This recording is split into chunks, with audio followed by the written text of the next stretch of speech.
donc di la proposer rek ba député yi nga xam ne jotoo leen tontu mën nga leen tontu par écrit incha allah monsieur le ministre des finances et du budget vous avez la parole pour 15 minutes.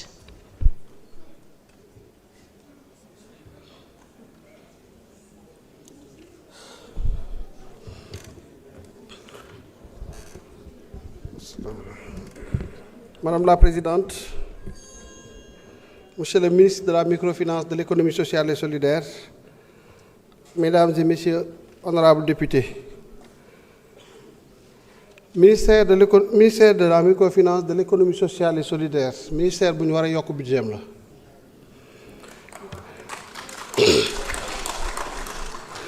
te loolu dinañ ci liggéey bu baax a baax. Budget bi effectivement dafa wàññeeku par rapport à 2025 mais ce n'est pas une volonté de réduction du budget wax na ko dafa am ñaari projet benn bi ñu koy wax Placer Prix pour 6 milliards 300 quelque chose comme ça millions dafay clôturer cette année. mu am beneen projet boo xam ne c'est le PROMIS, programme pour la promotion de la microfinance islamique nga xam ne dafa changer statut léegi ce programme est géré au niveau du fonds de développement de la microfinance islamique loolu moom mooy justifier boo xoolee volume budgétaire bi mu am benn baisse mais nous sommes en train de travailler au moins sur 3 projets yoo xam ne sur les ressources extérieures suñ ko boucler rien que benn bi c'est le Précosol est évalué à peu près à 20 milliards de francs CFA, sans compter les 2 autres projets qui vont suivre. Ce qui veut dire que dans les prochaines années, nécessairement, Inch'Allah, nous arriverons à augmenter substantiellement le budget du ministère. Mais au-delà, sur les ressources internes aussi, nous allons travailler pour avoir des ressources qui sont le budget du ministère. Parce que le simple, l'économie sociale et solidaire, c'est l'économie de notre pays. L'honorable député Maguette Sène wax na ko sànq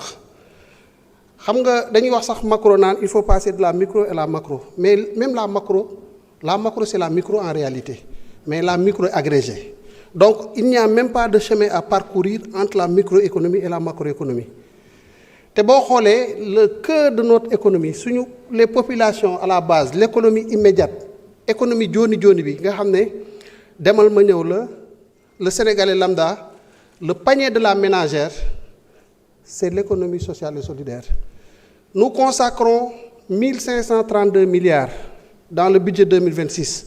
à payer des fonctionnaires. Ce sont des Sénégalais qui vendent un service à l'administration, à l'État, pour moins de 250 000 personnes. L'économie sociale et solidaire considérait que c'est le reste des Sénégalais en réalité. Quand si nous avons un montant aussi important à consacrer à ce secteur, nous devons au moins trouver les ressources, quand même, à une dizaine de milliards. Je ne le dis pas parce que Aline John est ce qu'il est. C'est vrai, il connaît très bien l'économie sociale et solidaire. Et d'ailleurs, c'est le lieu de féliciter nos autorités, le Premier ministre et le Président de la République. Parce que si vous regardez Tannin bi, ci attelage gouvernemental, da ngay gis ne vraiment quand même c'est des gens yoo xam ne xam nañ seen secteur moi vraiment économiste pur et dur hein. C'est un secteur en 2005 j'étais le représentant le coordonnateur de la jeunesse ci événement bi ñu organisé woon fii au Sénégal sur l'économie sociale et solidaire defoon ko BCEAO donc xam naa tuuti ci secteur boobu mais lui c'est une identité remarquable dans le secteur te bu ñu fa defee dara am nañ yaakaar wane na ko léegi ci exposé am que ne xam na moom aussi fan la war a jëmale ressources yooyu moo tax dañ fa gën a góorgóorlu mu am benn problématique boo xam ne pratiquement ñi fi toog ñu ci bari bokk wax nañ ko wala bu ñu ko waxul sax xaw nañ koo junj c'est le coût élevé du financement dans le secteur de la microfinance moom c'est l'économie sociale et solidaire parce que c'est l'instrument financier du secteur mais coût boobu au-delà des efforts qui sont faits par le ministère dafa am ñetti facteurs yu ko waral bu njëkk bi ministre bi expliqué na ko mooy les institutions de microfinance banques yi ñoo leen di jaay xaalis bi ñuy leblewaat da ngay imaginer nag li nga jënd ala kulli xaalin ki la ko jaay xanaa ngay jaay à perte te yaakaar ma ne kenn dina jaay à perte banque bi bu la jaayee ça signifie que yow lim la jaay di nga ci teg dara moo tax la solution bi ñu envisagée et ça c'est aussi mon rôle en tant que représentant gouverneur au niveau du conseil des ministres de l'UEMOA, c'est de faire un plaidoyer et vraiment avec insistance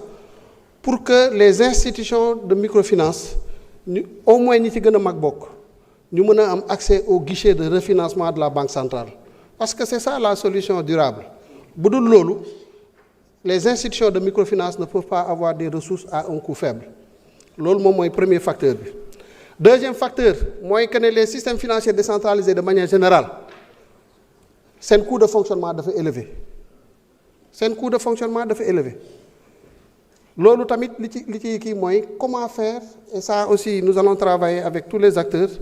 pour que ñu amener quand même ces institutions à aller vers une gouvernance en tout cas beaucoup plus en phase avec les standards et les normes en la matière loolu dina permettre aussi su fekkee ne da ngay ñëw nag le coût de financement le coût de fonctionnement bu élevé d'une institution l'institution a toujours tendance à récupérer ses coûts de fonctionnement sur en tout cas le prix qu'il va appliquer par rapport un peu à et le prix ici dans le secteur c'est le taux d'intérêt loolu moom mooy deuxième facteur bi donc la solution à ce deuxième problème c'est améliorer la gouvernance des SFD des systèmes financiers décentralisés. Troisième facteur bi expliquer le coût élevé de la ressource mooy prime risque bi nga xamante ni secteurs yi microfinance ak économie sociale solidaire di kii la prime risque est très élevée prime risque boobu nag pour ñu améliorer ko fexe ba mu wàcc il faut une éducation financière et je crois que le doyen Alla Sène en a parlé le doyen Alla Kane en a parlé tout à l'heure dans sa communication voilà donc suñu bëggee améliorer le coût en tout cas de la ressource qui est distribuée à travers la microfinance suñ ko bëggee wàññi ba mu gën a yomb pour le secteur pour l'économie sociale et solidaire les chantiers que nous devons adresser mais l'État yamul foofu ministre bi wax na ko dans la commande publique jéem nañu def une réservation maanaam ci budget yi fexe nañ ba am loo xam ne dañ koy destiner aux entités de l'économie sociale et solidaire aux différents acteurs muy 5% d'une valeur approximativement de 150 milliards daaw jël nañ arrêté bi ba acté ko léegi nag am na liggéey boo xam ne dafa des conseil des ministres il y a 3 semaines ou 4 waxtaanee nañ ko et on avait demandé à ce que le nécessaire soit fait pour accompagner les acteurs ba mën parce que loolu nekkul loo xam ne da nga koy kii lu teew la déjà budget bi boo ko jëlee jël 150 milliards ci ñoom la war a jëm bu ñu leen encadrer rek organiser leen fexe ba ñoom toutes les conditions yi ñu war a remplir ba mën a am accès ci loolu ñu def ko su boobaa lañ considérer que loolu tamit beneen maan la boo xam ne day ñëwaat suqali secteur bi suqali les acteurs de l'économie sociale et solidaire ministère bi commencé na ko il a rencontré déjà l'ARCOP pour que dans la contractualisation ñu fexe ba rendre un peu effectif ce montant-là ba ñi ci war a émarger ñu émarger ci ba bu ñuy àgg 31 décembre 2026 au moins bu ñu amul 150 milliards yu dem ci économie sociale et solidaire bi en tout cas ñu am au moins dans un premier temps 70% de ce montant-là ce sera déjà un gros effort qu'on aura fait dans le sens d'accompagner un peu ce secteur. Voilà globalement les interpellations, en tout cas ce que je voulais apporter en guise de contribution à l'exposé du ministre. C'est yaakaar naa ne incha allah bu ñu fi dellu siwaatee di ngeen gis ne engagement yooyu ñu jël accompagner ministère bi dinañ ko acté. Je vous remercie de votre attention. Je vous remercie, Monsieur le ministre. Chers collègues, la discussion générale est close. Maintenant, nous passons au vote. Monsieur le rapporteur général, vous avez la parole pour la lecture du programme Développement de l'économie solidaire et sociale.